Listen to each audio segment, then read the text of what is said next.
Vamos entonces con Camilo, podemos empezar a trabajar un poquito cuáles son los lineamientos generales que nos movieron para esta publicación.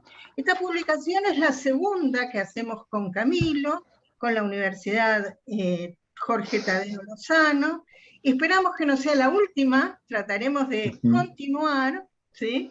Porque si hay algo que yo creo es que tienen una profundidad temática y de contenidos que realmente es muy interesante.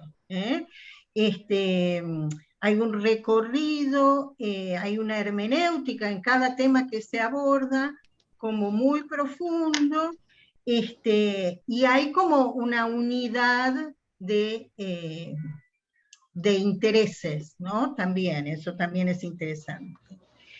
Siempre trabajamos desde un punto de vista amplio y transdisciplinar. El primero trataba de detectar lo que se visibiliza y lo que se oculta en la imagen. Este trata de detectar un poco tensiones y conflictos, tanto en prácticas como en conceptos, ¿no?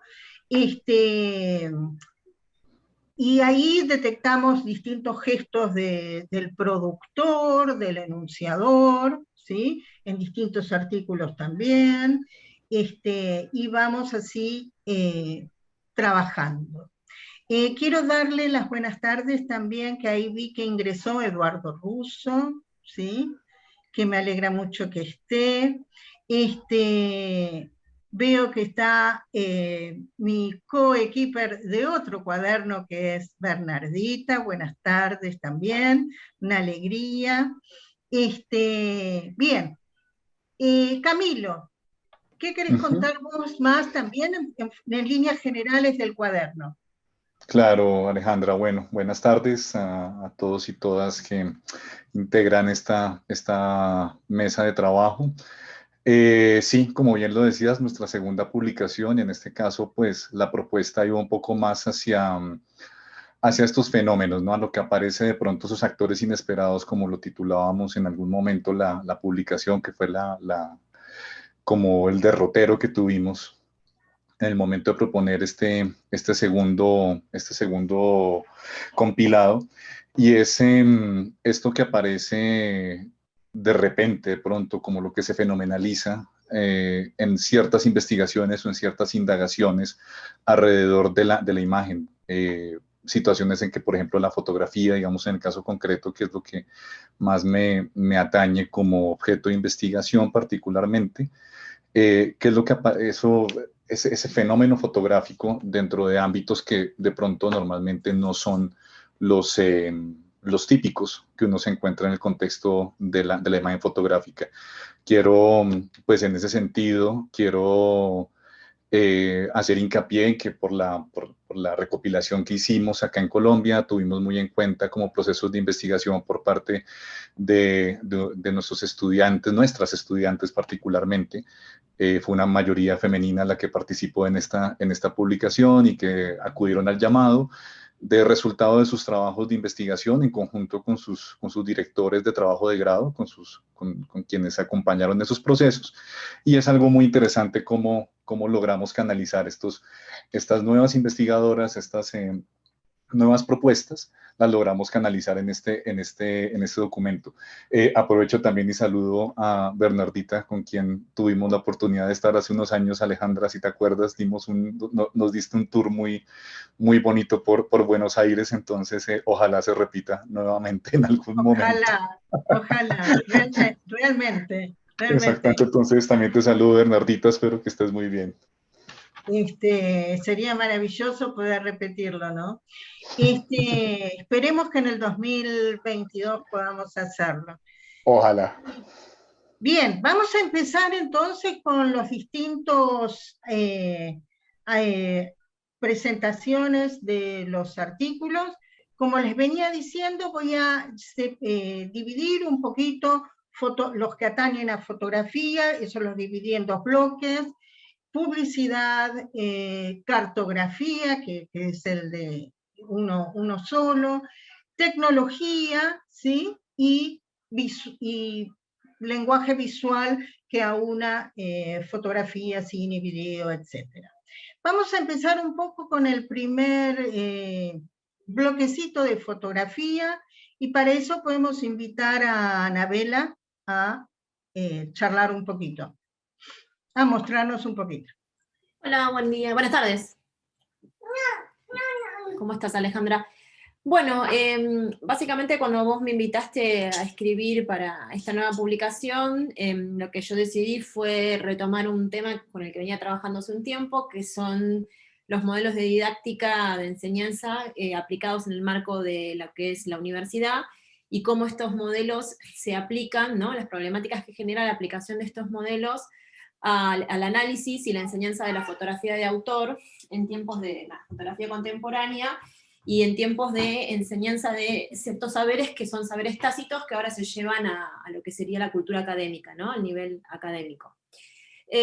Básicamente, mi escrito se basa en tres partes. En primer lugar, el planteo es sobre qué es básicamente la fotografía de autor y cómo se incorpora la fotografía de autor al currículum universitario, basándonos también en el cuestionamiento sobre cuáles son estos distintos modelos de enseñanza que nos encontramos en la universidad, y cómo esos modelos se aplican a la enseñanza de un saber que no era universitario, porque la fotografía es muy nueva dentro de este marco académico, y a la vez aplicándolo a todo lo que tiene que ver el desafío sobre cómo trabajamos el costado sensible, es decir, cómo trabajamos el impacto sensible de la imagen y el impacto sensible que genera la fotografía de autor, y cómo dividimos esta relación que hay entre la técnica y la práctica de la imagen documental y la imagen contemporánea vinculada al ensayo fotográfico de autor.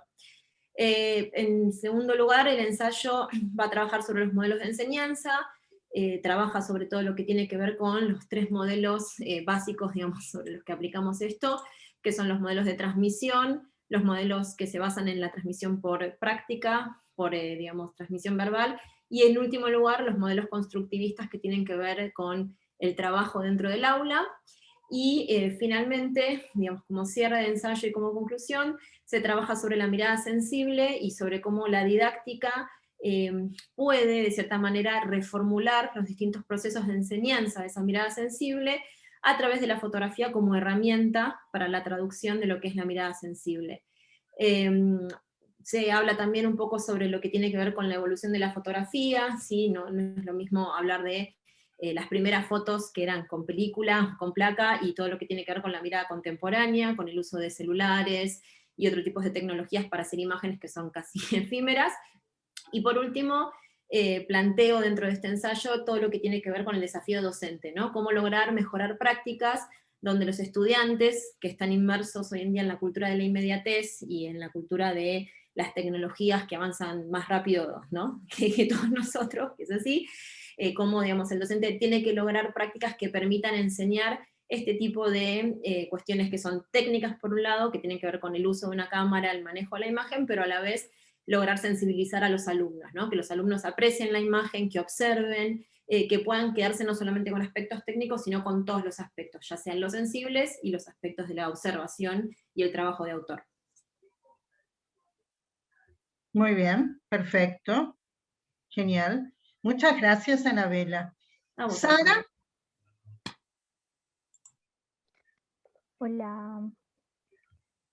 ¿Me oyen bien? ¿Quieres contarnos de qué trata tu artículo? Claro que sí. Dame un segundo, activo aquí la cámara para que me vean la carita.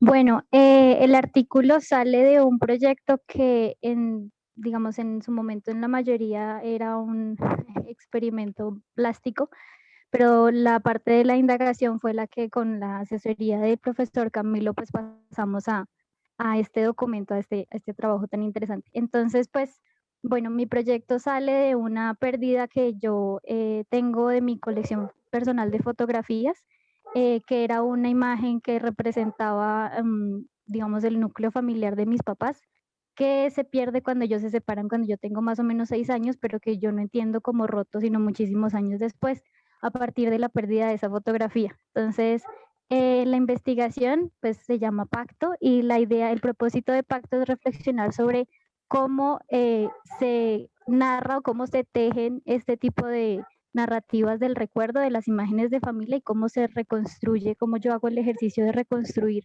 esta idea de familia que yo creí que tenía que cargar después de la ruptura de ellos. Entonces, lo que digamos representa para mí en este momento el artículo es como un paso de lo análogo a lo digital, que también me parece bien interesante del proyecto, y es como yo encuentro un rastro físico de un cuaderno en el que estaba la fotografía, y el experimento es como a partir de la indagación lo escaneo, interactúo con esta imagen de manera digital y cómo se modifica el recuerdo.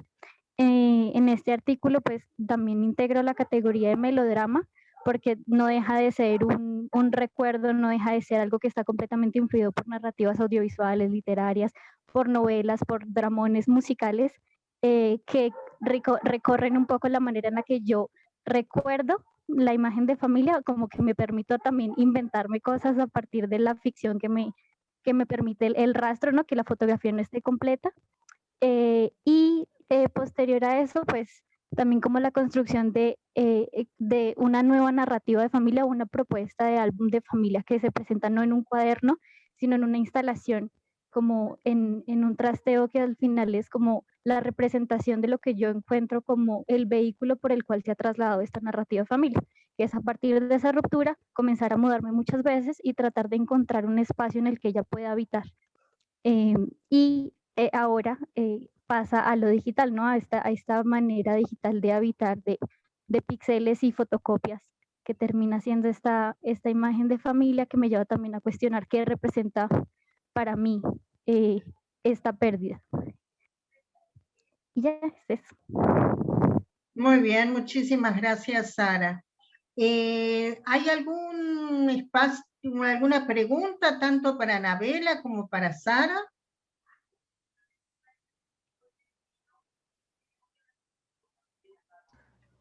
De pronto tenía una pregunta, Alejandra, para Anabela, sobre si de pronto el proceso que adelantó dentro de esta indagación curricular que estuvo haciendo. Es un tema que me interesa bastante, sobre todo en estos procesos, como bien lo mencionabas al comienzo, Anabela, en ese proceso de la transformación vocacional de la fotografía, de los cursos, de ese aprendizaje de pronto que era muy de maestro a discípulo, que era como han empezado muchos de los oficios técnicos, y ese fenómeno de la profesionalización, ¿no? Que es lo que estamos viendo actualmente, que es pasar al ámbito universitario, que se adquieren otras digamos, entra en otro universo, ese mundo procedimental de la fotografía.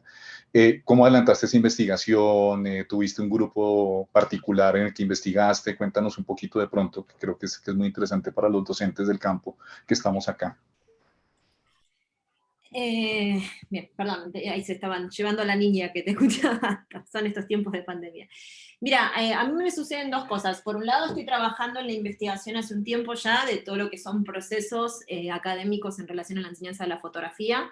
Es algo con lo que estoy trabajando y estoy estudiando, entonces básicamente la aplicación de estos modelos tenía que ver un poco con inquietudes que tienen que ver con mi estudio, y a la vez como docente también me surgió ese traspaso, ¿no? Lo que vos hablabas, de pasar de tener pequeños talleres de fotografía, donde hay enseñanzas técnicas que se adquieren, pero tiene que ver con manejar otras cuestiones más bien con lo sensible, y trasladar toda esa enseñanza a un ámbito académico, un ámbito universitario, donde básicamente nos regimos por otras formas de trabajar dentro de lo que es el espacio del aula.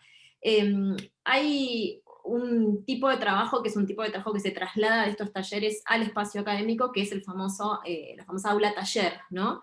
Esto de trabajar proyectos que sean transversales, que abarquen de repente tal vez varios aspectos dentro de la universidad, por ejemplo, de cruzar distintas carreras con intereses bastante similares vinculados al diseño, y que, por ejemplo, desde el punto de vista de la fotografía, los alumnos puedan trabajar proyectos que se vinculen con diseño indumentaria, diseño gráfico, ¿sí? Y otras materias, y eso me permitió trabajar desde la práctica y empezar a ver cómo trabajamos desde la práctica estos modelos de enseñanza, ¿no? Decir, bueno, a ver, sabemos la técnica, sabemos cómo sacar una foto, sabemos cómo diseñar un catálogo, cómo trabajar ropa, ok, ahora cómo hacemos para que todos estos elementos que están sueltos se empiecen a vincular entre sí, se trabaja un proyecto que sea personal, ¿no? ¿Por qué elijo un color y no otro para esta tela? ¿Por qué el fotógrafo elige esta luz y elige este modelo y no otro modelo para posar? ¿Qué es lo que buscamos? ¿De qué hablamos cuando estamos haciendo una foto y estamos vinculando distintos aspectos del diseño?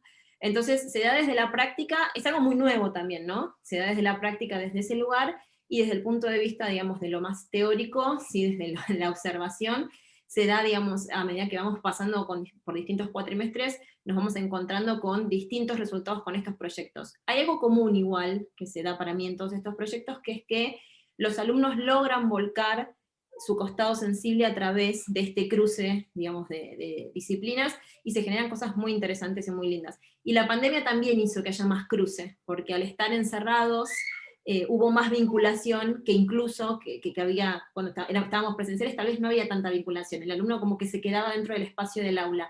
Y esto de poder conectarnos y estar incluso conectados con otros países, por ejemplo, ¿sí? Hace no mucho, un alumno que estaba acá trabajó con un alumno de Perú un proyecto y terminaron haciendo algo en conjunto, digo. Entonces también se generan este tipo de cruces que son muy interesantes. No sé si respondí tu pregunta, Camilo.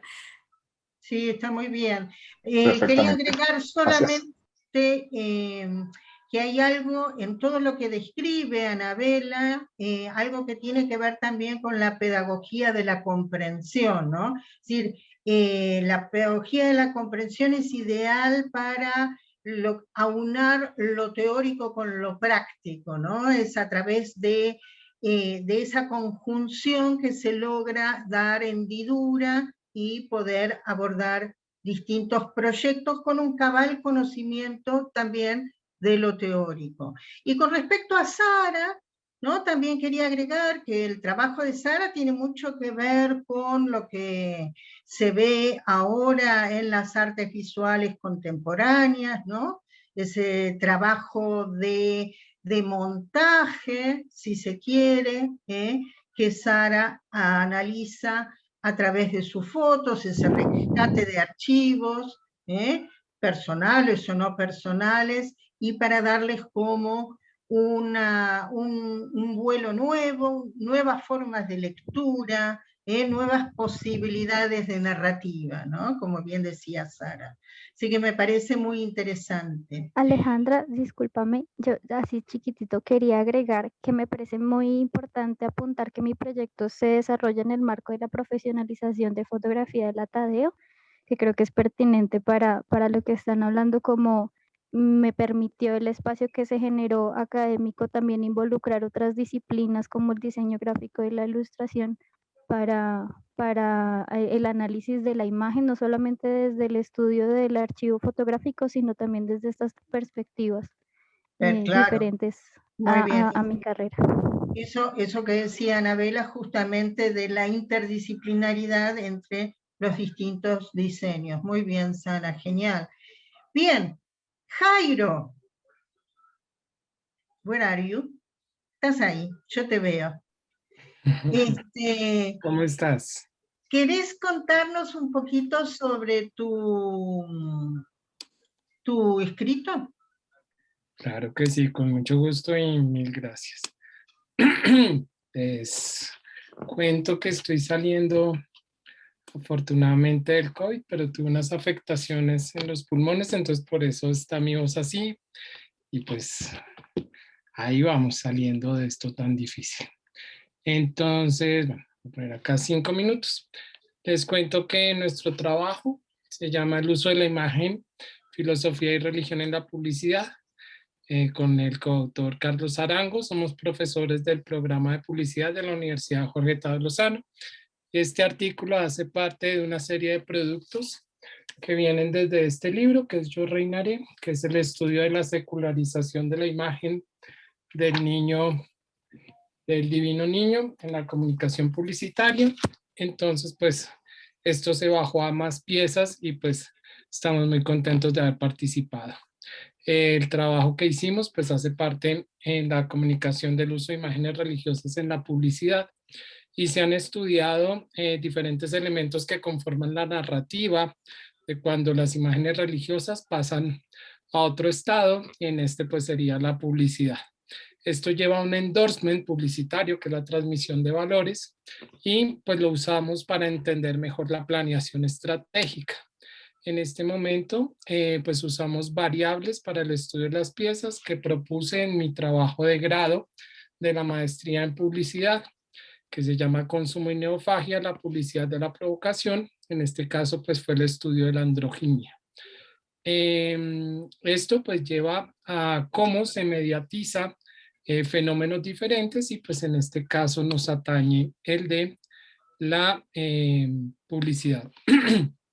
Quisiera contarle un poco de estas variables. Son variables de descodificación, de construcción del significado, que son aportadas desde el trabajo de Walter Benjamin. Variables de transmisión de significado, que habla de todo el trabajo que hizo Lipovetsky. Y las variables de expresión, que habla un poco de cómo dar ese paso de la creación de una nueva sensibilidad a un etos estético, propuestas por Marcuse.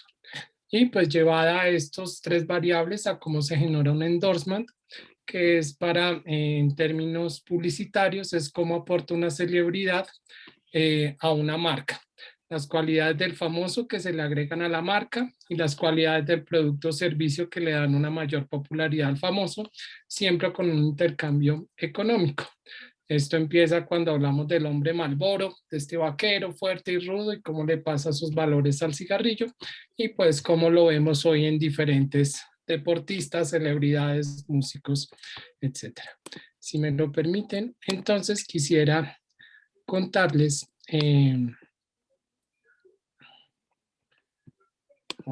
aquí, si me lo permiten, un segundo. Ay, carajo.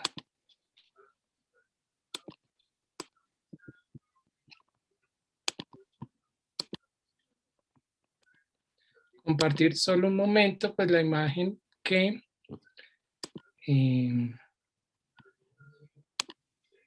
¿ven mi pantalla? Sí. El estudio de la imagen de la Virgen la Milagrosa, que pues es una imagen muy famosa, con un aviso publicitario que se hizo en Colombia en el 2008 por la revista TV y Novelas, donde usa una modelo como parte de la publicidad de una votación para los premios. Esta modelo es Catherine Porto.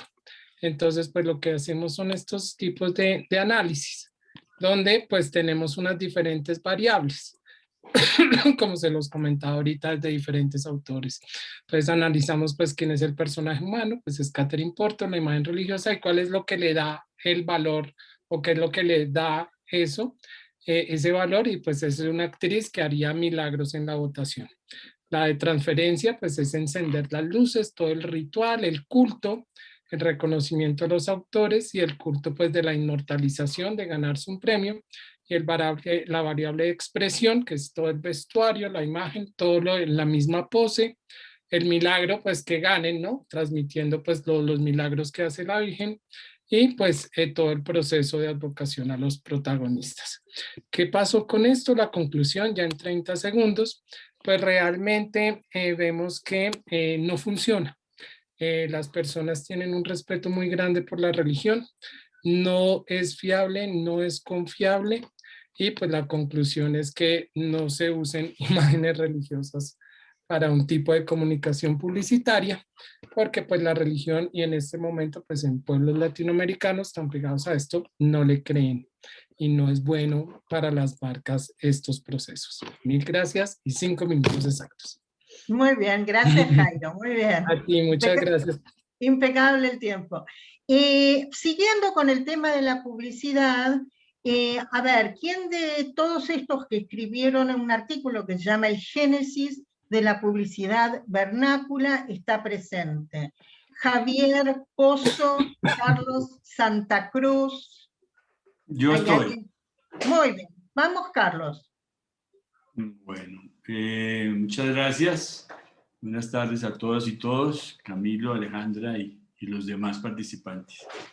Sí, nosotros hemos venido abordando este fenómeno de la publicidad vernácula, que lo que significa es que es propia del lugar, ¿sí? Y esto obedece un poco a un trabajo que uno de mis compañeros, Javier Enrique Pozo, desarrolló en la ciudad de Cartagena sobre el cartel picotero que desarrolla un señor en Cartagena, en el mercado de Basurto, que se llama José Corredor Rodelo, conocido popularmente como el Runner, en el que específicamente pues, hace uso de la gráfica popular de las fiestas populares, y perdón la redundancia, en la ciudad de Cartagena, en donde pues tiene todo desarrollo de una técnica en el ductus del trazo que tiene este personaje, y ha elaborado, digamos, de manera artesanal una producción industrial de carteles. Y entonces todos los fiestas populares que normalmente ocurren en los barrios populares de Cartagena los fines de semana son, digamos, trabajados por este señor, y tiene todo un equipo de personas que va preparando y los va como ascendiendo dentro del desarrollo de esta gráfica popular. Esto también lo hemos tratado de contrastar con Bogotá. Hicimos un paralelo entre lo que sucedía en Cartagena y esto, y es un poco esos emprendimientos y estas, digamos, surgir de fuera de la hegemonía de los medios tradicionales en que se trabaja la publicidad, y cómo pues el rebusque de estas personas para lograr su sustento hace que creen maravillosas formas de comunicación que va dirigida justamente a esos entornos y barrios populares, tanto en Bogotá como en Cartagena. De eso pues se trata el capítulo que nosotros tenemos en estos cuadernos, y ya estamos en una segunda fase que vamos a integrar también un poco la ciudad de Medellín para entender un poco esos fenómenos, cómo se dan. Pero es toda esta, digamos, creatividad natural de personas que pues por sus condiciones no tienen forma de pautar en los grandes medios de comunicación, y sí hacen uso de estas expresiones y manifestaciones culturales que en muchos de los casos también han logrado, digamos, elitizarse, por decirlo de alguna manera. O sea, ya las grandes marcas, agencias de publicidad y compañías de servicios y de productos están tomando un poco el referente de estas manifestaciones que surgen a partir de no poder acceder a los medios tradicionales de pauta publicitaria en el mundo. Entonces, esto ha sido un fenómeno maravilloso en la ciudad de Cartagena, y aquí también pues encontramos algunas expresiones que en ese sentido dan cuenta de esa forma de hacer la publicidad. Muy bien, buenísimo. ¿Alguna pregunta para Carlos o para Jairo?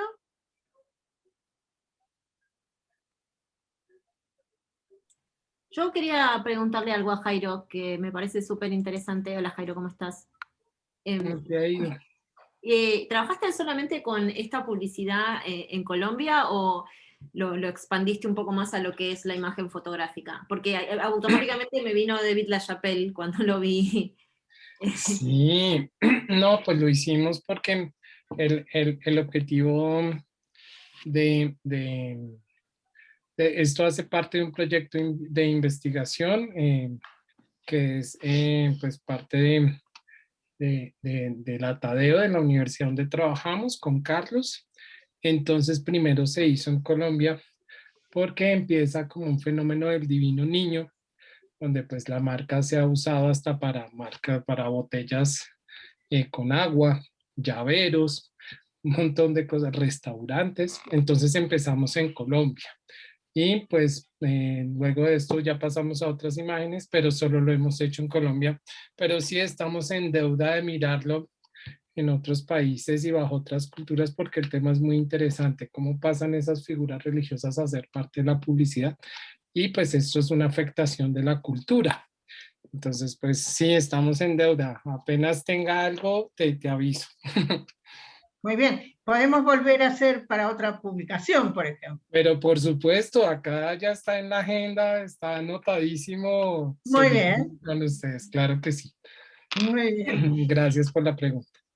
Bien, muy bien. Carla no está, me parece, Camilo. ¿Querés contar un poquito vos? Sí, Carla andaba fuera de Bogotá. Estamos, como te contaba ayer, estamos en día feriado. Y bueno, nosotros construimos este artículo alrededor del espacio, alrededor del espacio geográfico, principalmente como un actor inesperado de la imagen fotográfica. Todo esto sucedió a raíz del trabajo que ella realizó inicialmente, su trabajo de grado en el 2019. Era en una región en Colombia, una región en los Llanos Orientales, en la zona suroriental más o menos de Colombia, que es una zona, no sé, de pronto equiparable en Argentina con La Pampa, de pronto, que tiene una tradición agrícola, una tradición ganadera, más o menos, pero digamos que es un poco más agreste en cuanto a su naturaleza, en cuanto a su geografía. Hay una afiliación por parte de ella con esta zona, una inquietud, y se empieza a desarrollar una cantidad de inquietudes, pero más allá de lo fotográfico, el trabajo de exploración que empezamos ya a abarcar como equipo de trabajo de grado fue en torno a esas preguntas que surgen sobre el espacio, sobre los límites, sobre el lugar geográfico, sobre una cantidad de definiciones que se dan por entendidas y que muchas veces se confunden, ¿no? Que se confunde el espacio geográfico directamente con lo cartográfico, por ejemplo, eh, los límites con las fronteras, como ese tipo de términos que de pronto en el común empezamos a dar por sinónimos. Al hacer esa definición, entonces se empezó a estructurar, empezamos a estructurar digámoslo así, una teoría, un marco teórico alrededor del problema espacial y cómo las personas que habitan el territorio empiezan a comprenderlo, y hay un tipo de comprensión y empezamos a encontrarnos con esas diferencias entre la comprensión que podemos tener, por ejemplo, quienes hemos crecido en un entorno citadino versus quienes han crecido en un entorno como ese entorno particular que era como el objeto de estudio. Y es empezar a hacer estas analogías con los fenómenos tecnológicos que tienen que ver directamente con el espacio. ¿A qué nos referimos con esto? Por ejemplo, uno de los términos más interesantes que en las discusiones que llevábamos y que está en el texto es esta percepción subjetiva que de pronto nosotros hemos perdido, en que nosotros en la ciudad ahora estamos mucho más habituados a una concepción del espacio mucho más cartográfica, supeditados al dispositivo tecnológico de los mapas, ¿no? Google Maps, Waze, todas estas dinámicas contemporáneas de la imagen que son híbridas, que combinan la imagen vectorial, la imagen cartográfica, con la imagen fotográfica, y nos hace vivir como en una especie de realidad simulada, mientras que en el entorno natural, en el entorno donde se mueven estas personas que están totalmente desvinculadas de los medios tecnológicos allá en esta zona de Santa Rosalía, en los Llanos Orientales, estas personas no están habituadas a estos medios ni a los mapas, y funcionan principalmente su percepción alrededor casi que de la lógica para nosotros del videojuego. Es una comparación que hicimos muy, muy curiosa, que era el problema del videojuego, estas nuevas miradas casi que de cámara subjetiva, que es lo que realmente sucede en la percepción humana, que es empezar a entender el espacio como uno como participante totalmente inmerso dentro del espacio, y que para nosotros ahora se convierte en una novedad siendo parte de una realidad inmersiva que tienen los nuevos medios. Entonces, el texto lo que principalmente se trata es un viaje entre estas miradas propias de ciertos territorios con las miradas que podemos tener dentro de los entornos totalmente, digámoslos, condicionados por los dispositivos tecnológicos, por las lógicas tecnológicas de la imagen, y que han cambiado totalmente nuestra manera de percibir el mundo, y cómo lo que en teoría es lo natural para nosotros ahora se presenta como un nuevo resultado tecnológico. Por ejemplo, la realidad virtual o las realidades expandidas se presentan de esa manera. Pues esto surgió a raíz de esta inquietud sobre ese espacio. Es, digámoslo así, como en términos generales, lo que podría contarles alrededor de nuestro artículo, y como les digo, un resultado de investigación de un estudiante en un proyecto de trabajo de grado, y que permitió como esa transversalidad que hablábamos, que Sara mencionaba en un comienzo, desde distintos programas en torno al ámbito de la imagen fotográfica. Perfecto, muy bien. Realmente, en lo que va de nuestras presentaciones hasta el momento, una de las cosas que más sobresale y es súper pregnante de este volumen que estamos presentando hoy es la transdisciplinaridad, ¿no? Estas miradas diferentes sobre productos bastante híbridos también, esta interrelación, esta amalgama que se produce, ¿no?, entre los distintos diseños, entre los distintos abordajes también. Ahí, perdóname, quería agregar una cosa a eso que dices, Alejandra, para el tema de discusión principalmente, y es lo que estuvimos nosotros como abordando al momento de proponer esta publicación, y es este actor inesperado, esto que sucede inesperado dentro de la imagen tiene que ver directamente con eso transdisciplinario que hemos venido hablando, que siempre se menciona, pero que digamos en estos proyectos que hemos estado viendo aparece de un momento a otro y se empieza a hacer evidente y es más, empieza a volverse como la sustancia del mismo proyecto, ¿no es cierto? Entonces, de pronto lo que veíamos con Carlos ahora de este tema caligráfico que uno pensaría que pertenece a otras esferas y termina totalmente vinculado en una lógica de la imagen publicitaria en un medio determinado como es en esta zona de Cartagena. Entonces, es como unos cruces que son los que nos aparecen y son los que tenemos que empezar a analizar y es como dirían por ahí, ¿no? Donde empezamos a rascar donde no hay piquete, donde no pica, empezamos a rascarnos ahí porque es lo que nos empieza a llamar la atención ese fenómeno que sucede, ¿no? Exacto. Esto que es justamente una de los elementos más interesantes para ir analizando, tal cual, para ir profundizando en ellos. Bien, hablando de profundizar en otras líneas, podemos pedirle a Alejandro y a Laurence, ¿sí? O Laurence, que nos cuenten un poquito sobre su artículo, ¿sí? Sí, Lawrence, ¿Vale? si querés. ¿Eh? Lawrence, si querés. Como Lawrence de Lawrence. Arabia, como Lawrence de Arabia. Como Así. Lawrence de Arabia. Yo lo Exactamente. francesé porque mi último idioma estudiado es el francés, entonces es mi última referencia. Adelante. Bueno. Bueno, bueno, nosotros trabajamos, el proyecto, el escrito, mejor dicho, se titula Visualizar la mirada, exploración artística a partir del seguimiento de ojos con imágenes en movimiento. Y a ver si puedo compartirles mientras... perdón, antes de pasar a la siguiente, se da en el marco de la Universidad Nacional del 3 de febrero, en el Laboratorio de Arte Electrónico e Inteligencia Artificial, y dentro de eso en el marco de una investigación dirigida justamente por Lawrence, en la que en este caso para el artículo participamos, bueno, los que están ahí, Ignacio Guerra, Germanito, quien les habla, Alejandro Schianchi, y por supuesto Lawrence Mende, que es el director de ese proyecto. Les voy a poner uno de los trabajos audiovisuales producidos dentro de la investigación, que una de los puntos que nosotros remarcamos permanentemente es que es un proyecto de investigación y creación. Es decir, es un proyecto que tiene una pata en tanto posibilidad de registrar la mirada con dispositivos tecnológicos, con aspectos científicos, ¿no? De cómo poder registrar cómo uno observa una imagen, y en particular, en este caso nosotros decidimos tomar imágenes en movimientos porque entendemos que no hay una investigación tan profunda como la que sí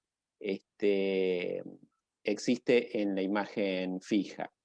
Disculpame, Alejandro, no se ve el video, no sé si... Ah, ¿no? Ah, bueno. Gracias, Lorenz, por avisar.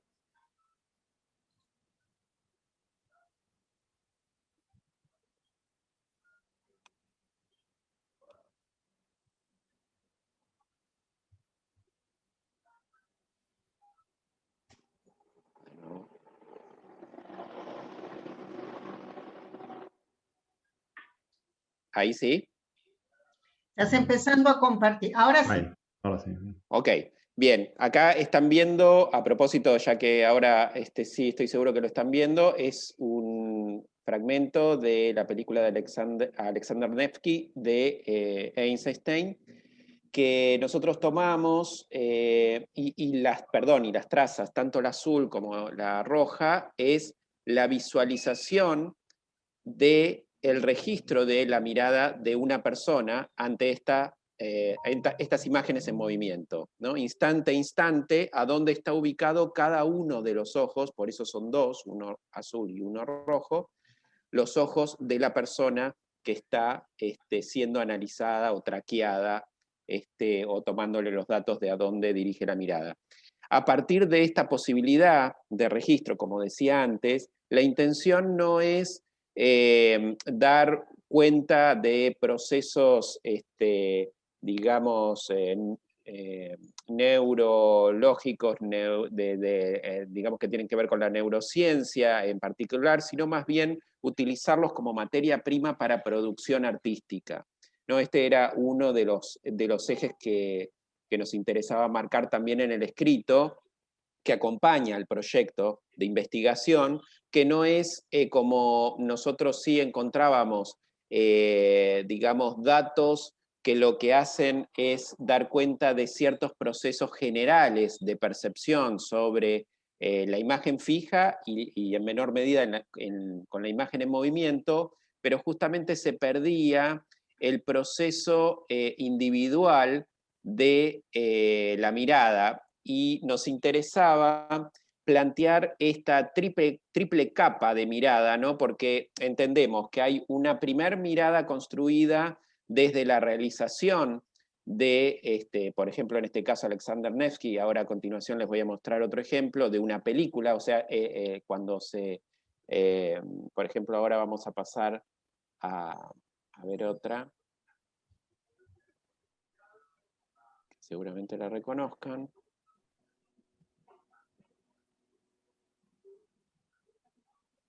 Es la escena de la ducha de Psicosis de Hitchcock. Entonces, en cada una de estos fragmentos cinematográficos, entendemos que hay una mirada construida, ¿no? A partir de la decisión de encuadre, composición, montaje. Y lo que hacemos es, a partir de la mirada de otra persona sobre esta mirada construida por el realizador, se construye a su vez una tercer mirada o una tercer capa de mirada, que es la mirada de la mirada de la mirada, ¿no? A partir de diferentes procesos de microencuadres, como se menciona a este procedimiento que estamos viendo ahora con Psicosis, por ejemplo, o el de trazas, que es el que vimos anteriormente con el de Alexander Nevsky. En definitiva, son distintas maneras de visualización de los datos del registro que queda a partir de la mirada de alguien frente a estas imágenes. Como les decía, hay un aspecto científico, tecnológico, que es sobre todo el poder capturar esta mirada de una manera muy precisa, ¿no? Y con una posibilidad de que instante a instante uno tiene ese dato, incluso también el parpadeo.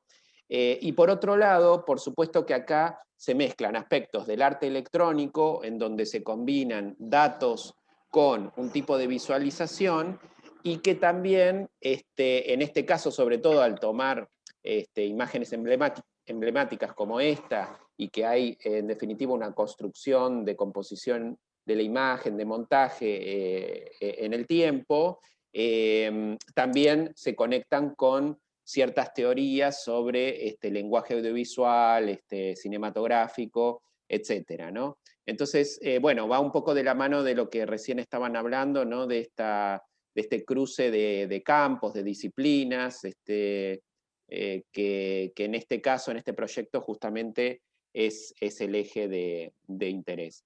Así que, bueno, eso creo que es un poco el tiempo que... Muchas gracias a los dos. ¿Alguna pregunta? A mí solo para decir ahí algo. Sandra me parece que... Pero sí, decía Alejandra. Ahora les digo, para señalar algo, ¿no? Esto que tiene un poco de relación con lo que se llama investigación-creación también, ¿eh?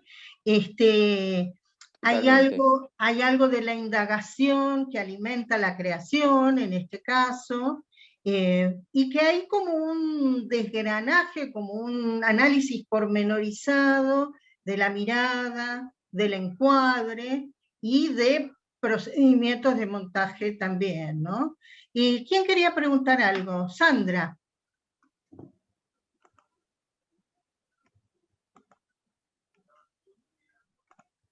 Sí. Mientras aprovecho estos segundos para hacer una aclaración que creo que no la llegué a decir, que la escena de Eisenstein la tomamos a propósito de que el propio Eisenstein proponía un tipo de composición de esa escena pensando en cómo iba a ser el recorrido de la mirada. Entonces nosotros lo tomamos como una manera de acompañar, no digo constatar, pero sí acompañar esa reflexión de Einstein. Lorenz, adelante. No, que lo interesante es que Einstein lo asociaba mucho con la composición, con la música de Prokofiev, digamos. De hecho, cuando diseñó la escena, la diseñó en base a una composición musical. Entonces, vinculado a la mirada con la composición sonora, digamos. Nosotros vimos que no ocurre eso, digamos, que independientemente de que se haya visto, digamos, sin sonido con la música original, la composición es muy fuerte. Obviamente la composición visual es fuertísimo y dirige la mirada claramente, digamos, como se ve en las trazas, ¿no? Y eso pasa con todos prácticamente, salvo unos casos curiosos que son interesantes de gente que mira distinto. Eso no tenemos tiempo para mostrarlo, pero son muy interesantes los casos de la gente que mira distinto. Hay mucha gente que mira parecido, pero hay gente que mira de otra manera, digamos, ¿no? Perfecto. Que es un tema que nos gustaría desarrollar más en profundidad más adelante, digamos. Bueno, pues en el próximo número también. Ahí tenemos la pregunta de Sandra, ¿no? Ah, sí. Que desde la Universidad de Mendoza con la Universidad de Chile están trabajando en Eye Tracker, con imágenes y apps y con espacios arquitectónicos, y que quiere establecer contacto con ustedes y les deja el mail. Ah, qué bueno. Sí, perfecto. Qué bueno. Sí, por ahora, el único comentario es que por ahora no tenemos acceso al Eye Tracker porque está guardado en un lugar donde, bueno, que no está abierto por la pandemia, digamos. O sea, ahora está, ¿no? Pero apenas tengamos podamos volver a trabajar en el laboratorio, digamos, sería genial poder hacer Seguro. Bueno, muy bien. A ver, continuamos entonces. Podríamos continuar con Jimena.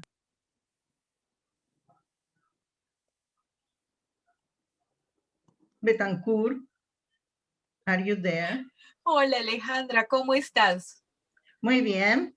Un gusto volver a verte en este espacio. Así es. Sí, estoy aquí con Laura. Entonces, Laura va a hacer la presentación, pues porque ya se pudo actualizar el proyecto en red, entonces vamos a aprovechar para mostrar esa parte. Perfecto, buenísimo. Hola, ¿cómo están? ¿Pueden ver ahí la página? Sí, así es. Bueno, ok. Bueno, voy a hacer mi presentación a partir de una introducción. Voy a ir mostrándoles un poco el proyecto artístico derivado de la investigación y hablar un poquito del estudio de caso y, si nos queda tiempo, un poco sobre los autores que utilizamos para el artículo.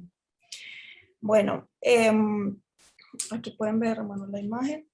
El artículo que nosotras presentamos junto con la docente Jimena Betancourt muestra el proceso y el resultado obtenido con el proyecto de investigación y creación, actores y variaciones en las trayectorias de la imagen fotográfica, junto con la obra artística Colección Panóptico de la Educación para la Paz, que surgió de este proyecto de investigación y creación, teniendo como base la imagen fotográfica como medio de reproducción de las ideologías dominantes que ponen en entredicho la idea de verdad de su representación.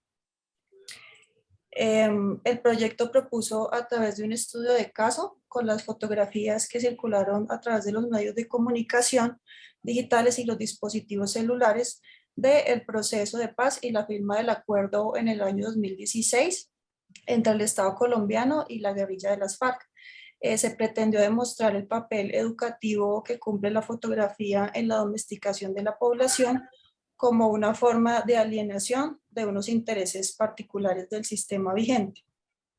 Este tema articula la realidad colombiana, iniciando el siglo XXI como contexto, y la forma en cómo esta fue representada ante los mismos colombianos y ante el mundo, a través de las fotografías que circularon en los medios. En otras palabras, la educación se sale de las instituciones educativas y junto con las nuevas tecnologías, en este caso las pantallas y los dispositivos celulares, se genera un nuevo panóptico de la sociedad actual.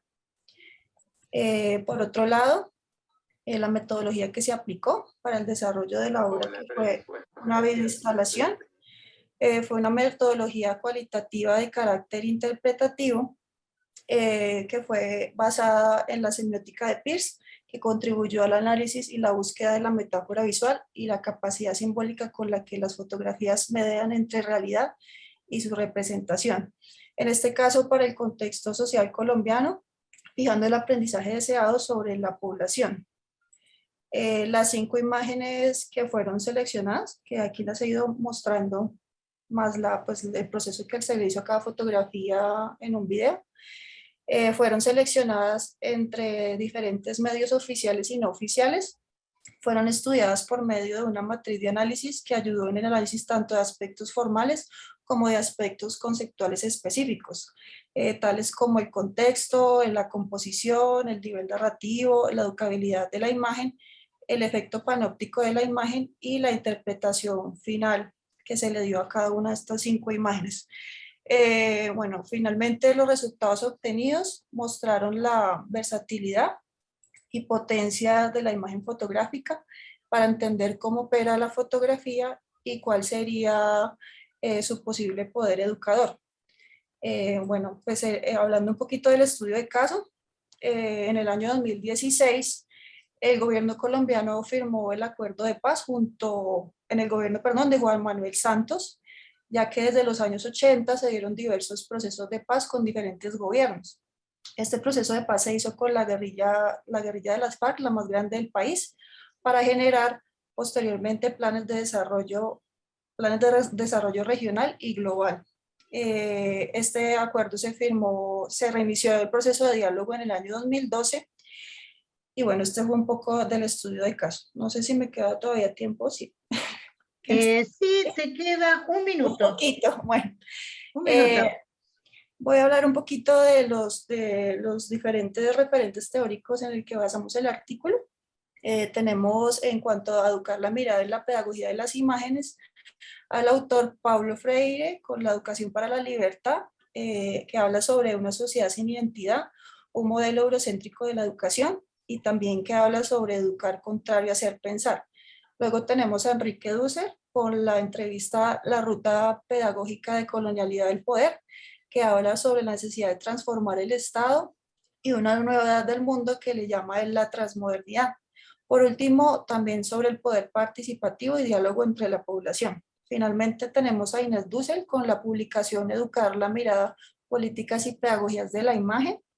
Ella habla sobre la imagen como recurso didáctico, más no como recurso pedagógico, y también como la fotografía en algunas veces se le hace menos legítima que la escritura. Otros 3 autores que tenemos para hablar un poco de las tecnologías, medios y pantallas y el nuevo panóptico de la sociedad actual, pues el muy conocido Joan Fontcuberta con la gran producción de imágenes, la saturación visual, las imágenes que no están disponibles, censuradas, prohibidas. Un poco en eso también se basó la edición de estas fotografías y estos videos. Tenemos a José Luis Brea con la cultura visual, el ocularcentrismo y la inocencia de la mirada, y algo que él habla sobre el acontecimiento visual que se da entre el espectador y lo que observa. Y ya para terminar, Andrés Uriel Pérez con la publicación Implicaciones epistemológicas de la fotografía y su influencia como dispositivo panóptico de la cultura digital, sobre el panóptico de Foucault, que lo traspasan al nuevo panóptico de la sociedad actual, que en este caso serían los dispositivos celulares. Ahorita les voy a compartir este enlace, que es donde tengo la propuesta creativa que se hizo a partir del proyecto de investigación. Aquí pueden ver un poquito de cómo fue la instalación, porque pues básicamente eso fue, solo la monté para la tesis y bueno, pues hice un registro fotográfico. Yo sé que es muy difícil a partir de solo imágenes entender cómo es la interacción con el objeto, pero pues más o menos para que lo pudieran entender, aquí está. Eran 5 tomos. Además tienen que leer el artículo. Claro, ajá, entonces ahí está. Está como un poquito para completarles la idea, porque pues no solamente fue el proyecto de investigación, sino que yo quise para mi tesis también hacer una propuesta de montaje artístico. Estas fueron pues las imágenes que se tomaron de los medios, cada una tiene una diferente edición, basado pues en todo el concepto teórico que queríamos plantear en el artículo. Buenísimo. Aquí está, pues ahorita les comparto en el enlace, listo. Ya. Eso, muchas gracias, Laura. Muy interesante, es un artículo muy, muy interesante. Muchas gracias por la invitación. Bien, ok. Avanzamos, a ver acá, Sandra está opinando. Esperen que abro el chat, así lo puedo leer. Es interesante mirar el arquitecto teórico Juani Payasma, dice ella, que es como un aporte para que vayan buscando, ¿no? Bueno, muy bien. Vamos entonces con Mónica, que nos cuenta un poquito sobre Wim Wenders y Sebastián Salgado. Buenas tardes. Bueno, gracias por la invitación a participar en este volumen, tanto Alejandra, Camilo, como el espacio que nos da la facultad. El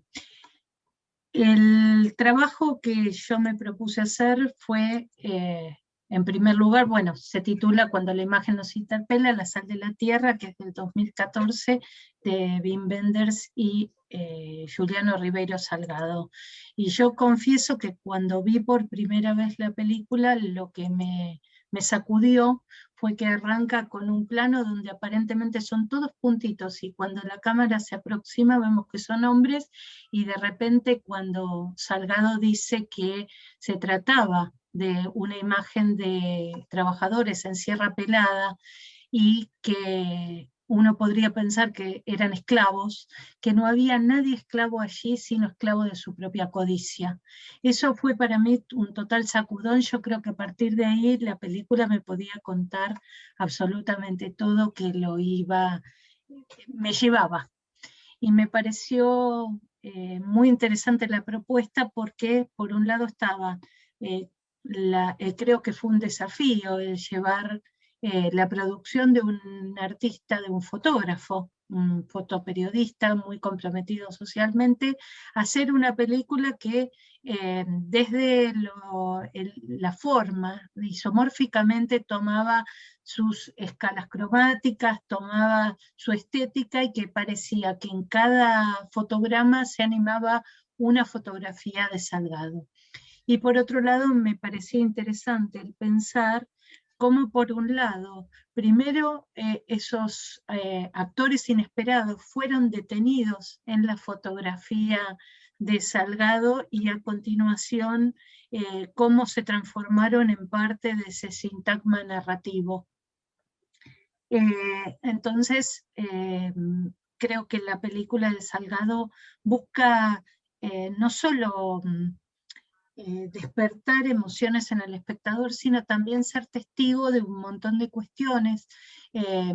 Salgado en un momento cuenta que su experiencia en Ruanda, en África, con el hambre, fue, yo diría, casi como una catábasis. Hay un descenso a los infiernos, y de hecho él mismo dice en un momento que rompió muchas veces, tiró muchas veces al suelo la cámara, y que llegó un momento que su alma estaba enferma y necesitó sanarla. Entonces me parece que el recorrido que proponen Wim Wenders y Juliano Ribeiro Salgado es muy interesante, porque van desde el blanco y negro al color, y por otro lado desde esa búsqueda que él ha tenido y esa manera de testimoniar todo lo que había visto, hasta el color, y que coincide con su proyecto Génesis, que es casi un homenaje al planeta, y por otro lado todo el proceso que significó el replantado de la mata atlántica en la hacienda del padre de Sebastião Salgado. Y por otro lado me parecía interesante el pensar que tantas críticas que recibió como fotoperiodista frente a mostrar. ¿Qué mostrar y qué no mostrar? ¿Cuál es el límite del horror? ¿Puede lo que es espantoso, como puede ser el genocidio en Ruanda, en Yugoslavia, o la hambruna en África, estetizarse? ¿Y qué sucede en torno a eso? Y eso me hizo recordar toda la controversia que trajo en el campo, tanto de la imagen como en el campo intelectual, después de la Segunda Guerra Mundial, cómo se dividieron las aguas en el ámbito teórico de si mostrar o no mostrar. Si mostrar demasiado no iba a terminar anestesiando los sentidos. Yo soy de la opinión que pese a que se ha mostrado mucho, se ha dicho mucho, hemos vuelto a tropezar más de una vez con la misma piedra y seguimos repitiendo nuestros errores. Y como dice Salgado, el hombre es uno de los seres más destructores del planeta. Realmente él encontró la salida en los animales, y en referencia a este tiempo que nos ha tocado vivir, pensaba, releyendo el trabajo, cómo volvieron a aparecer especies que prácticamente estaban extintas en este periodo de aislamiento social, y sin embargo volvemos a recuperar la polución, el trabajo industrial y todo, y parece que no aprendemos de nuestros propios errores. Así que bueno, ese fue un poco el desafío, pensar en esa búsqueda que por un lado llevaba adelante Juliano Ribeiro Salgado, de buscar a su padre, la búsqueda de Wim Wenders de conocer a aquel fotógrafo del cual él tenía 2 fotografías en su escritorio, una mujer ciega de la tribu Tuareg y esta foto de Sierra Pelada que yo mencionaba, y lo que afirma Wenders al principio de la película, que no lo conocía, pero sí sabía algo, que a la gente le interesaba verdaderamente. Muy bien, muchísimas gracias. Mónica, ¿alguna pregunta para Mónica? Hay algo interesante que transmite tanto Wenders como Salgado permanentemente, es esta necesidad en una producción estética tener como una mirada política, tener una mirada social, tener una mirada ética. Y un poco el artículo de Mónica hace hincapié en todas esas cosas, ¿no? Bien, invitamos entonces a Eduardo Russo a contarnos sobre su texto.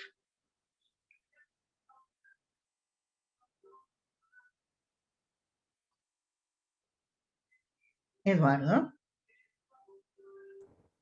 Hola, ¿me escuchan? Te escuchamos, sí. Y te vemos ahora, muy bien. Bueno, fantástico, bueno. Un gran gusto de estar aquí compartiendo esta tarde con ustedes. Me acabo de poner auricular porque estoy con unos ruidos de fondo, una obra en construcción al lado, espero que me escuchen bien. Sí. Pero bueno, cualquier cosa son zumbidos que se van a sentir así, espero en un segundo plano.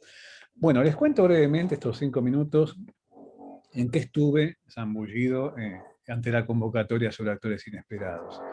Lo que trabajé es esta noción de actores inesperados a lo largo de 2 dimensiones. Fundamentalmente la primera, personalizando un poco esta categoría, pensando como un actor inesperado en el campo audiovisual contemporáneo, cierta forma audiovisual que se suele dar en llamar ensayo audiovisual digital, heredera del viejo film-ensayo del siglo XX, y encapsulado dentro de esta forma de usar actor inesperado en un sentido figurado, otro actor inesperado, que ese es un sujeto que tiene que ver con un cultor de esta forma audiovisual, llamado Cobonada, es un seudónimo que eligió portar cuando se hizo conocido en el plano del audiovisual digital en la última década, y que realmente es un actor inesperado porque cuando empezamos a ver las producciones de Cobonada, ya por el año 2012 aproximadamente, todo el mundo se preguntaba, bueno, ¿quién es? ¿De dónde salió? ¿Qué está haciendo? De hecho, Cobonada es el seudónimo de un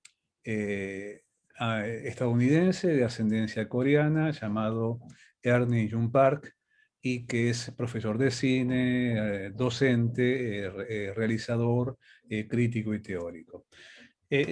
Creo que es interesante examinar esta producción. Les voy a compartir brevemente, esto es de muy fácil acceso, el archivo de Cobonada, a ver si pueden visualizarlo conmigo. Bien, lo están viendo, ¿cierto? Sí. Esto es el archivo de Cobonada en Vimeo, una de las plataformas donde se puede ver su producción, también se pueden ver muchas en YouTube. Estos 4 puntitos que ven en la zona izquierda superior es la forma en que suele filmar, de una manera no fonética, sus producciones con una firma que ya le ha hecho conocido también a nivel global. Y este ensayo audiovisual es interesante como categoría porque, si bien, como les comentaba, de alguna forma prolonga una trayectoria de cerca de un siglo, que se inauguró en la década del 20 del siglo pasado, en el filme ensayo, en lo que sería el campo de la vanguardia histórica, ha tenido una difusión inusitada en los últimos 10 o 15 años dentro del plano, diríamos, del audiovisual digital.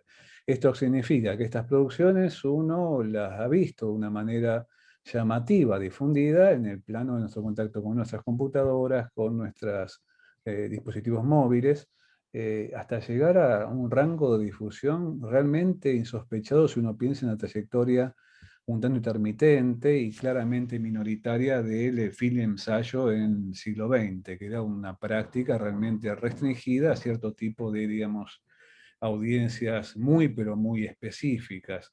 En el caso de estas producciones, algunos de estos videoensayos que ustedes están mirando aquí, que pueden cliquear en Vimeo, esto es, perdón, el archivo de Cobonada. Dejo de compartir y voy al canal de Vimeo, que es lo que les comentaba antes. Han tenido más de 5 millones de reproducciones. Por lo tanto, evidentemente estamos hablando de algo que ya no podríamos considerar una difusión minoritaria, ¿no? Este es el canal de Vimeo de este autor. Pero bueno, por otra parte, más allá de responder por estos 2 ángulos, la noción de actores inesperados, creo que es interesante ver, acercarnos a esta forma de realización porque de una manera muy exitosa va aunando la creación audiovisual con la actividad investigativa y las tareas de comprender lo cinematográfico con el poder percibirlo también en términos poéticos, porque implica cierto tipo de, digamos, conjunción especialmente exitosa dentro de una iniciativa de tipo comprensiva del sentir y del pensar, ¿no? Este ensayo audiovisual digital, esta denominación ha sido formulada por el experto portugués Tiago Baptista, es un tanto larga, pero hace justicia a que se trata de un ensayo que junta lo cinematográfico con otras formas, digamos, de creación audiovisual en términos tecnológicos y también en cuanto a disponibilidades de difusión. No se puede ver estrictamente como una forma de realización de piezas aisladas, sino en todo el entramado que tiene que ver con nuestros entornos digitales actualmente, que incorpora plataformas de streaming, el fenómeno de los blogs, incluso los microblogs de plataformas mucho más, digamos, trepidantes como Twitter, foros de discusión, revistas electrónicas, en fin, el campo académico y el campo cinéfilo extraacadémico. Y esto es interesante porque ha dado lugar a una verdadera cultura pop de esta evidencia ensayística que es impensable restringirla a un campo, digamos, por ejemplo, estrictamente universitario. Por ejemplo, se habla con categorías que incluso llevan a la jerga de iniciados de mashups, de remix, de supercut, lo que hace Kogonada cuando apareció se empezó a llamar en este pop cult supercut, algo así como una experiencia de montaje, digamos, súper fragmentado y comprometido. Kogonada sorprendió diciendo, lo mío se parece mucho más al sushi, apelando también a cierto tipo, digamos, ángulo oriental, jugando con su procedencia oriental también, ¿no? Y en ese caso lo que es interesante es percibir cómo también esto reactiva aquella vieja idea que ya tiene aproximadamente como 80 años, de la famosa cámara lapicera, la cámara estilo de Alexander Struck, que nosotros la habíamos visto habitualmente durante el siglo XX como precursora de tendencias como la nueva ola francesa, Nouvelle Vague. En este caso, si uno relee, el ensayo de Astruc es mucho más citado que releído, pero cuando uno se asoma a releerlo, que está muy disponible también incluso en la web, uno se encuentra que Astruc también estaba pensando en una forma de reactivar una escritura de tipo videoensayística. Decía, ahora el cineasta tiene esta libertad que le puede permitir hacer novelas como la de Faulkner y también ensayos como la de Sartre y Camus. Entonces es interesante ver que este tipo de iniciativa se convierte en algo que también activa una dimensión que trabajo en el ensayo de una manera un tanto obsesiva al final, para ir redondeando, que es la cuestión de la voz. El videoensayo tiene mucho que ver a veces con reflexión sobre el lenguaje cinematográfico y el lenguaje que estamos usando ahora para comunicarnos, lenguaje verbalmente articulado. Kogonada es bastante reticente en cuanto al uso de su propia voz, aunque a veces escucha la voz de él en algunos de estos ensayos, en otros casos opta por callarse. Pero en esta reticencia deja aflorar otra forma de manifestación de una voz que tiene que ver con cierto tipo de asunción de un punto de vista, de cultivo de un estilo, con una muy particular elegancia que lo hace realmente muy, pero muy atractivo para la revisión permanente. Son piezas de muy corta duración, 5 minutos o menos. Y por último, para redondear y que me ha resultado especialmente satisfactorio, yo hace casi una década que me topé justo el momento inicial de difusión de su producción, así por una especie de contraseña entre amigos y colegas, es decir, vean esto que no sabemos. Recuerdo que el primero que vi era un trabajo que está en este archivo sobre el tratamiento de la perspectiva central en los filmes de Kubrick. Y uno de pronto se queda deslumbrado por la capacidad incluso de extraer en toda la cinematografía de Kubrick elementos que hacían toda una verdadera ensayística esta forma de trabajo sobre espacio cinematográfico y sin ninguna incorporación de una palabra enunciada. Pero bueno, este tipo de trabajo también ha resultado especialmente productivo y estamos sacándole jugo en varios contextos a lo largo de esta última década en el terreno de la enseñanza cinematográfica.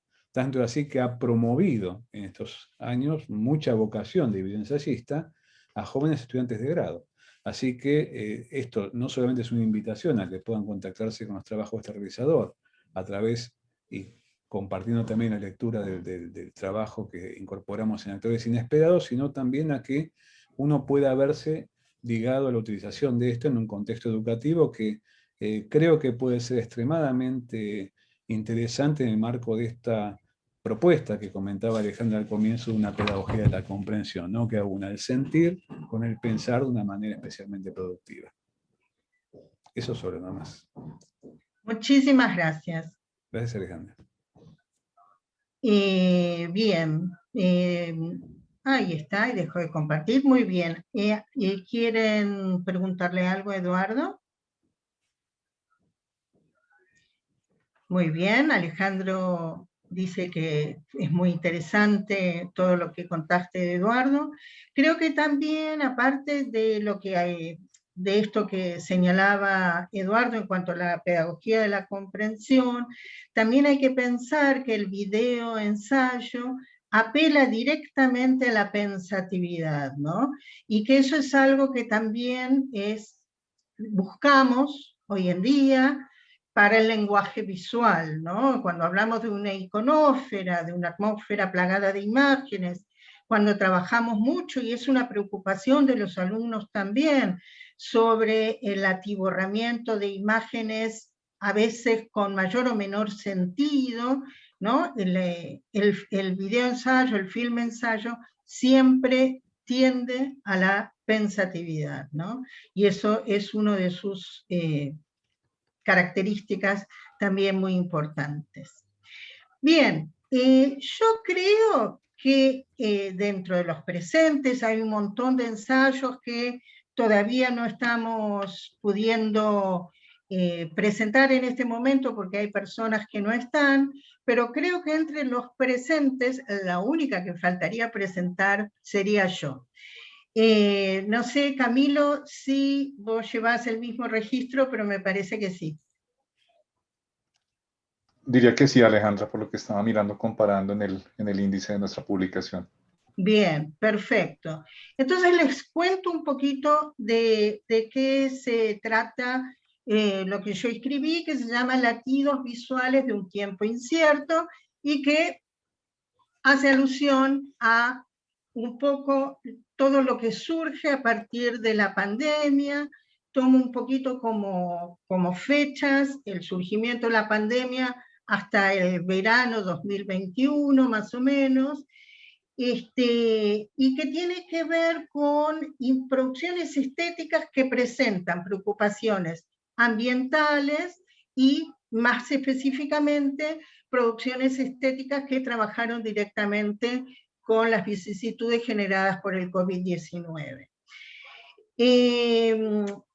Por un lado, me detengo un poquito en esas producciones, tienen que ver con el estudio de un acontecimiento, una significación anacrónica de algún modo de las imágenes que se produjeron, y si bien el ensayo empieza con una frase de Teresa de Lauretis que dice: el tiempo de la teoría es siempre ahora, lo cual no es siempre el tiempo de una investigación, que muchas veces requiere como una distancia óptima y distintos aspectos de análisis, que no sería el ahora.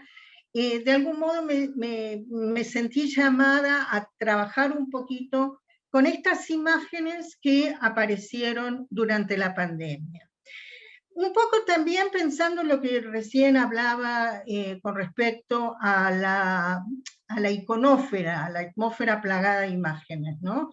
Como algunas imágenes que se vieron durante la pandemia realmente no llenaron la nube de imágenes, sino que realmente fueron de una conciencia visual, aportaron la idea del acontecimiento, aportaron la noción de incertidumbre con la que nosotros estábamos y seguimos estando de algún modo en ese momento. Y entonces, al relatar la idea de acontecimiento, operan un poquito como superficies de inscripción. Las imágenes siempre operan de algún modo como superficies de inscripción. En este caso enfatizaban la huella, la traza de la estela del acontecimiento que las originaba, digamos, ¿no? Entonces, bueno, hago un análisis por distintas producciones, enlazo también la preocupación por el antropoceno, por lo que el sistema neoliberal capitalista contemporáneo produce sobre la tierra. Trabajo también un poco sobre productores visuales que trabajan sobre esto. Es decir, trabajo sobre el gesto enunciador con respecto a estos temas, tanto a lo que tiene que ver con la problemática del antropoceno como del COVID-19 en particular. De eso es un poco de lo que se trata mi artículo. Bien, terminado esto, están abiertos los micrófonos, los chats, todo lo que ustedes quieran para preguntar, comentar, decir, etc. Bien, Alejandra, muchas gracias. Sí, quería como hacer un poco como de revisión en un par de puntos que me parecieron muy interesantes de esta comisión, de esta propuesta. Y, por ejemplo, arranco por el final, arranco por tu artículo, que está totalmente contextualizado en una situación contemporánea, en un contexto. Está, digámoslo así, conectado con una realidad que estuvimos viviendo, y vemos cómo la imagen y los distintos usos de la imagen y obviamente las transformaciones tecnológicas se empiezan a volver una especie de relato y de manera de fenomenalizar todo lo que estaba sucediendo en ese contexto. En el artículo que está en la publicación, el que tú hiciste, hay algo muy interesante, y es como este estado del arte que generas a partir de las distintas situaciones o de los distintos momentos durante el encierro, que digamos que podría seguir creciendo ese estado del arte que tuviste como a bien tener, a bien organizar, mientras estuvimos organizando el artículo. Y eso nos pone a reflexionar muchísimo, y es el punto en que la imagen nos pone como en ese punto de reflexión sobre esta condición ética que mencionabas hace un rato a propósito del artículo de Mónica, que hablaba sobre un poco esa reflexión en torno a lo que estamos haciendo y cómo utilizamos los medios para cambiar nuestro entorno y cómo estamos cambiando nuestro entorno y cómo estamos cambiando todas nuestras condiciones.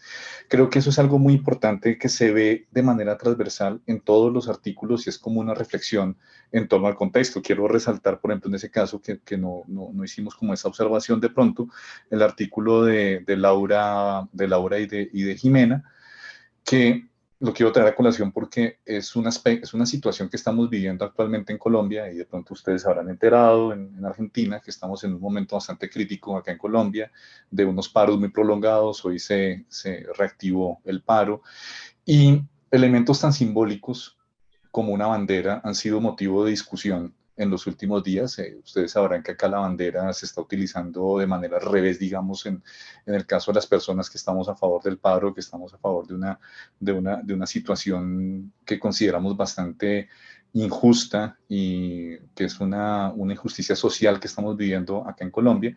Y ayer el ministro de Defensa, es el nombre que tenemos acá para ese ministerio, salió como a decir algunas directrices de cómo se debe usar la bandera, ¿no? Cómo tenemos que utilizar un símbolo.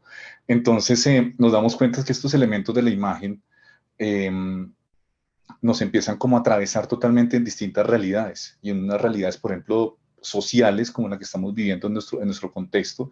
Y hacía referencia al artículo de Laura y de Jimena, porque esas imágenes fueron supremamente contundentes, por ejemplo, en el momento del proceso de paz. Fueron imágenes que marcaron un momento histórico en ese gobierno de Juan Manuel Santos, y que se han convertido en imágenes de discusión posteriores al cambio del gobierno. Entonces, es algo que nos estamos encontrando con una reflexión desde los contextos, una reflexión situada, no la imagen por la imagen, no una situación de apreciación de la imagen, que creo yo que estamos superando ese periodo. Creo que hubo un periodo histórico en que fue muy apreciativo el problema de la imagen, y nos estamos encontrando con una imagen realmente discursiva y una imagen realmente contextualizada, y que los productores de imágenes actualmente estamos haciendo claras reflexiones sobre los contextos sociales, sobre los contextos ecológicos, sobre los contextos, en fin, todos los contextos que tenemos alrededor con relación a la imagen. No es simplemente la producción de algo estético, es decir, la estética está adquiriendo un nivel político realmente, y no es una producción simplemente apreciativa, diría yo, que puede ser ese término. Exacto, tal cual, muy bien. ¿Hay alguien más que quiera comentar algo, decirnos algo?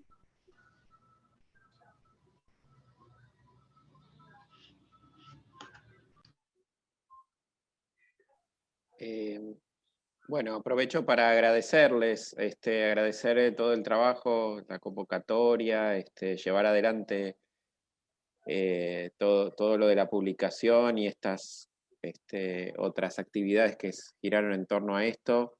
La verdad que siempre se agradece espacio justamente para reflexionar sobre estas cuestiones. Así que, bueno, muchísimas gracias. Muy interesante también ver lo de los colegas. Muchísimas gracias, Alejandro. Quiero recalcarles, ahí se los estoy escribiendo en el chat, que los artículos de este cuaderno, que se llama Actores Inesperados en el Campo de la Imagen, es el cuaderno número 129. Es muy fácil si lo buscan por el número. Ahí pueden, gracias Sandra, ahí pueden buscarlo con facilidad, ¿no? ¿Alguien más quiere? Ahí, Camilo. No, perdón, ¿puedo decir algo? Bueno, todo lo que quieras. Recordé, en base a lo que dijo Jair, que en México estaban haciendo hace un tiempo un uso bastante interesante de la imagen de la Virgen de Guadalupe. Y me vino a la mente también que hace unos años en los shoppings de acá había aparecido, no recuerdo qué marca, el uso en remeras estampadas la imagen de Cristo. También cómo funciona o se apropia esta cultura de consumo en las distintas, por lo menos en Latinoamérica, no sé cómo funciona en Europa, las imágenes religiosas. Claro. Interesante también, sí, muy bien, para seguir reflexionando. Es un gran tema para seguir profundizando ese también. Yo no sé si se dan cuenta que lo que estamos haciendo acá también es invitando a seguir escribiendo, ¿no? Todo el tiempo.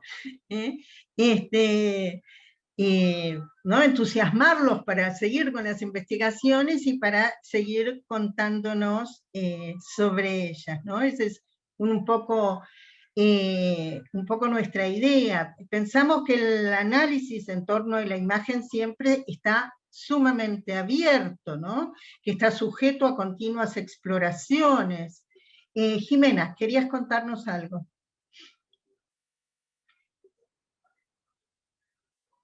Jimé.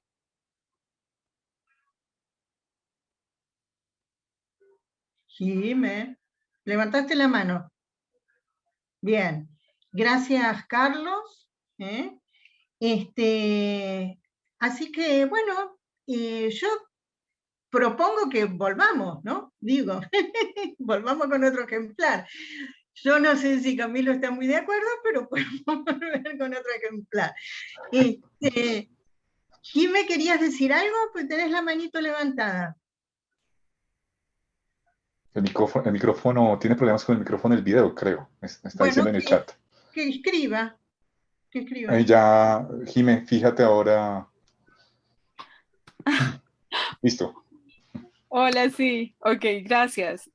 No, pues quería darles las gracias a ambos, a Alejandra y a Camilo, pues por esta iniciativa, de verdad. O sea, seguiremos uniéndonos seguramente y pues no, muchas gracias de verdad, pues porque hay que dar a conocer las investigaciones de los estudiantes, de los docentes, hay que darlas a conocer y esta unión digamos que entre comillas latinoamericana, pues se vuelve muy fuerte para dar a conocerlo.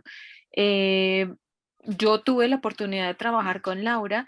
La idea surgió entre muchas discusiones alrededor de todos los temas y sobre todo de cómo nos toca este país, ¿no? O sea, de cómo de verdad hay que ver desde cada uno, desde las posturas de cada uno y desde las experticias de cada uno, en este caso la imagen fotográfica, cómo nos toca y cómo podemos, digamos que visibilizar, tener posturas muy críticas con respecto a lo que pasa en el país. Ya bien Camilo lo decía, seguimos en paro, digamos que con ciertos paros dentro del paro y se continúa el paro y hoy, por ejemplo, el discurso del presidente de nuestro país fue nosotros somos muy buenos, no incumplimos los derechos humanos, el ejército y la policía son maravillosos.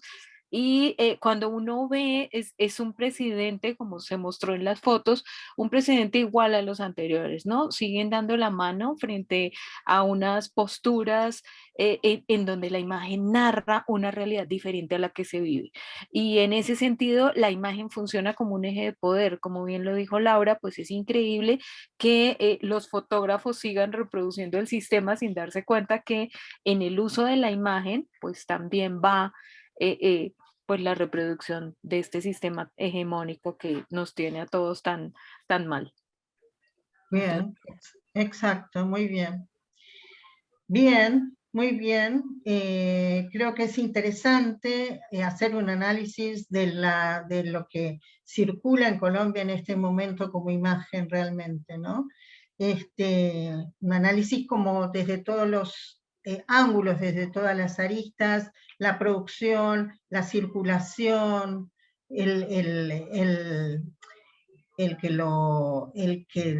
los distintos medios que lo encargan, ¿no? Digamos, realmente verlo desde todos los actores también, ¿no?